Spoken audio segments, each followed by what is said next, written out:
Hey guys, welcome to Unseen NXT. So this is our series where we take a look at things that we haven't seen during the shows, during our watch-alongs. We have a look at the social media reaction. We look at those exclusive interviews.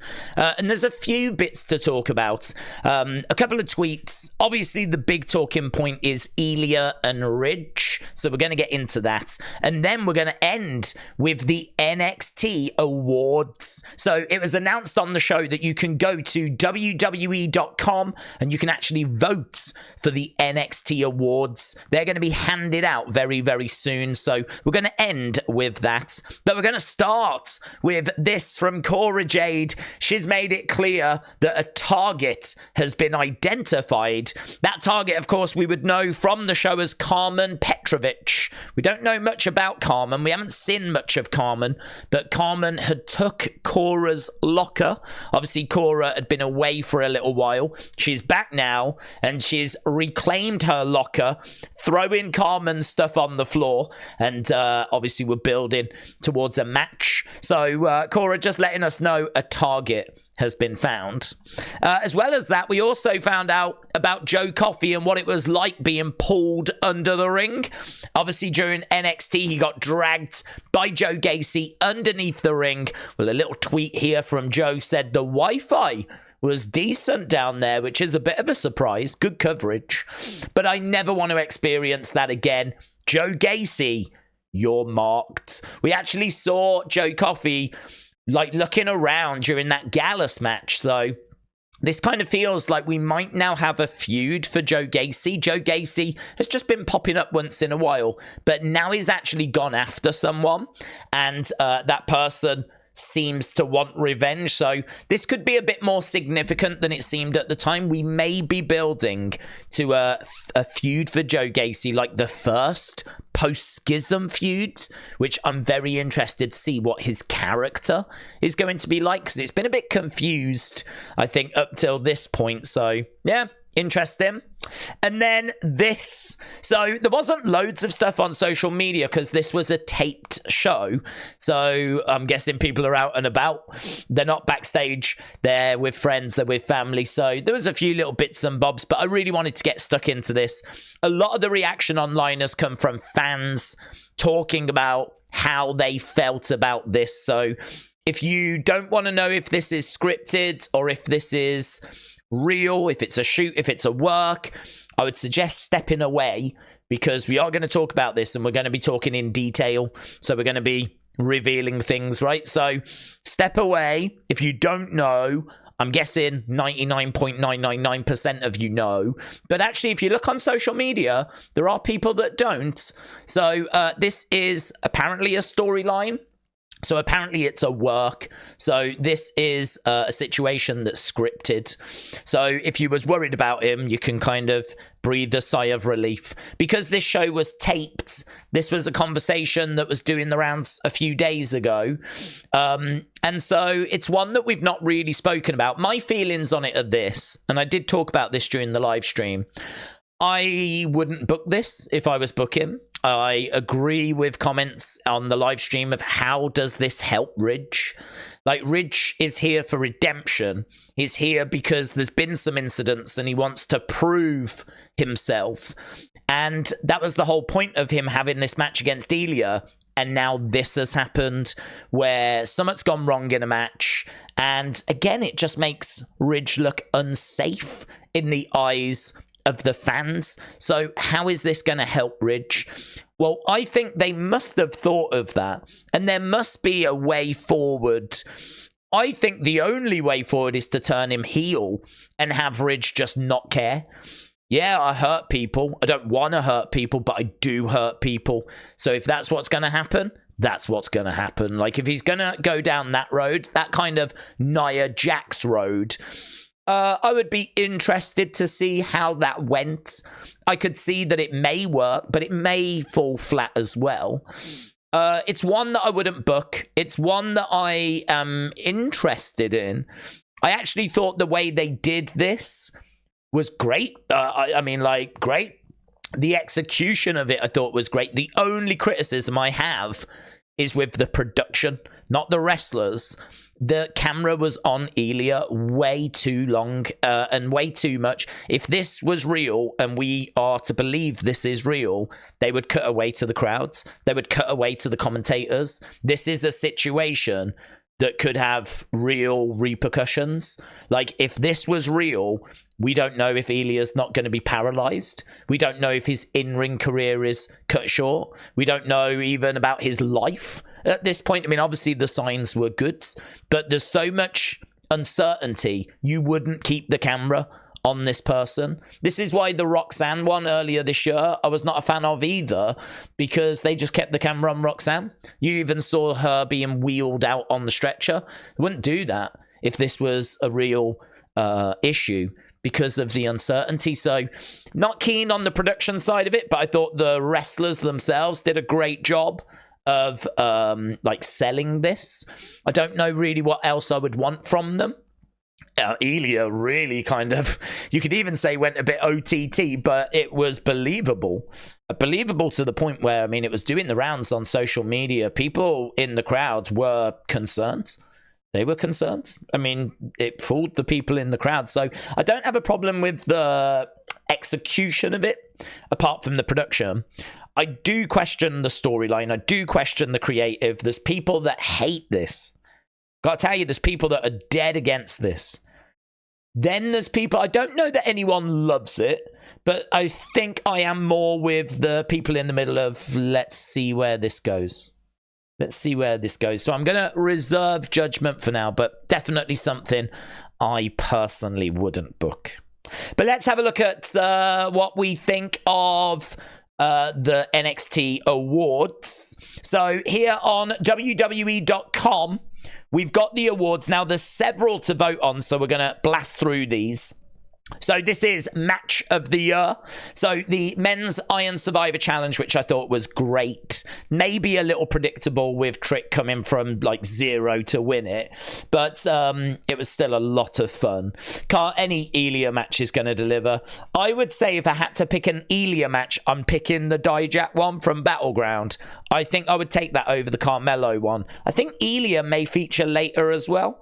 Becky and Tiffany was really fun. That was a really good match. I did enjoy that. I also enjoyed Becky against Lyra, and I think Becky Lyra may have been better, but it's not on this list. Axiom against Tyler Bates was a banger. I remember that being really good. Then we got Johnny Gargano, Grayson Waller, which I don't remember too much, to be honest. And the fact I don't remember it too much doesn't make me want to pick that. Seth against Braun was fine. It was fine. It was good. I can understand it being on the list, but I wouldn't vote for it. Roxanne Perez against Blair Davenport. It was okay. Maybe the weakest one on this list. JD against Dragon Lee was a lot of fun. I remember that one being one that really stood out. Roxanne against Kiana was good. I would take that over Roxanne against Blair. And Eddie Thorpe, Damon Kemp. I think that was the NXT Underground match. So there's some good options here, but I don't know that there's one that screams out to me, you've got to vote. This is the one. I think the one that's going to win is going to be the Men's Iron Survivor. I think that wins. The one I'm going to vote for is Dragunov against Dijak. I really enjoyed that match. So hard hitting. Really, really enjoyed it.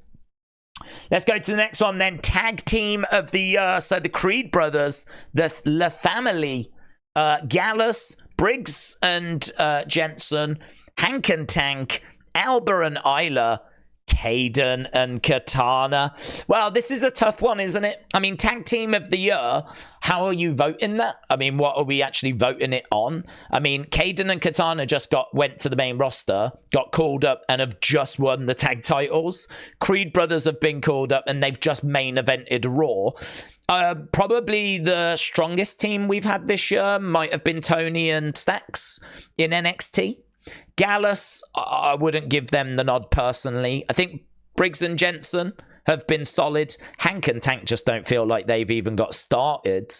Alba and Isla didn't do loads in NXT and then ended up getting called up and not doing loads on the main roster. So I think I'm torn between Caden and Katana or maybe Tony and Stacks with Creed's just in the mix. I'm gonna go with the girls. I'm gonna go with them because they not only have been together a long time and were great down in NXT, they got called up and they just won the titles right at the end of the year. So, you know, what a year they've had. So that just puts them over Tony and Stacks for me, who would be a very close second. Creeds are amazing, and they've had a brilliant year, and they just main evented Raw, but I think they would be a very close third. So then, right, who is your favourite to win the 2022 Women's Breakout Tournament? Hey? Who's the favourite to win the Women's Breakout Tournament? Kiana James, Ariana Grace, Sloane Jacobs, Nikita Lyons, Fallon Henley, Tatum Paxley, Roxanne Perez, Lash Legends. I haven't got what? I don't get this. Why are you asking me these questions? This one's been done? Why the 2022 one? Hang on. Let's go back to the main page. Let's go back to the 2023 year-end awards. Right. Match of the year we just voted on. Yeah, did that. Lovely. Let's go back. Next one. Moment. Oh, it was Tag Team of the Year. Did we vote? Oh, I'm all kinds of confused. Moment of the year. Roxanne collapses. No, it's rubbish. Braun smashes Von with the steel steps. No. Rubbish. Fallon dresses up like Tiffany. That was amazing. The free Tony D thing. Nah, wasn't. Trick gets attacked by a mystery person. Nah. Lash slams Otis. That was amazing. Dominic ends Wes's. No. JC kicks Gigi. That might be it. Was that this year? Undertaker comes to NXT was goated. Bron Breakker spears Carmelo through a wall. It was all right. Braun and Baron smash through Michael's office. Nah, it's got to be that. JC kicking Gigi through the door was amazing. There was such a great moment on Bayley's Ding Dong Hello. I really enjoyed Lash slamming Otis and Fallon dressing up as Tiffany. I think Roxanne, the camera's on her too long, and it just didn't feel real to me. I think the Bron Von thing, we actually cut to black. And that just felt a bit phony as well, to be honest. So I'm not really keen. They do try these moments. I mean, we've literally just had another one with Ilja tonight. They do love those things. We'll go with that one. So we voted on that. So how do we get to the next poll? Do we just click on this? Male of the year. Wow, how do you pick this? I don't even know if I'm voting on the 2023 one. I really hate this poll. I think Ilja's got to be in the shout, but I think Ilja had built his name before this year. I think this is Trick's year. Dragon Lee's been awesome, but I think where Trick is now, we're looking at something special. That's my person of the year. Moment of the year, I think we've just done. Female of the year. Tiffany's had a big year. Lyra's had a really big year. Ivy, Niall, Kalani, Jordan. For me, it's between them two. It's either Tiffany or it is Lyra. And I'm going to go Lyra. I think her match with Becky was better than Tiffany's match with Becky. And I think it just puts it over. Now, did we do Tag Team of the Year? Is that one correct? Yes. Okay, so we've done Tag Team of the Year. So let's go back and see what we've not done. It would be lovely if you just had these in a row. Bang, bang, bang. So Match of the Year we voted Ilja against Dijak. Moment of the year, we have voted the turn between Toxic Attraction. Male Superstar of the Year, we voted Trick Williams. Female of the Star of the Year, we voted Lyra Valkyria. Tag Team of the Year, we voted Kaden and Katana. So there we go. That's something away from the show. Obviously, be careful with that vote because it's quite confusing. you have to, I think, kind of, well, you'll work it out. But I wouldn't be surprised if you got a little bit lost. At one point, I got asked who I thought was going to win the 2022 Women's Breakout Tournament. And to be honest, I can't even remember. I think it might have been Roxanne Perez. I would have gone with that. And I would have felt pretty confident. But yes, that was Unseen for NXT. So let me know your thoughts down in the comments below. Our next Unseen is going to be this Friday following SmackDown. And of course, we will be back for our AEW Dynamite stream as well. So thank you to everyone that joined the NXT live stream. Thank you if you've watched and enjoyed this as well. Appreciate the support as always. And I'll see you next time. Bye for now.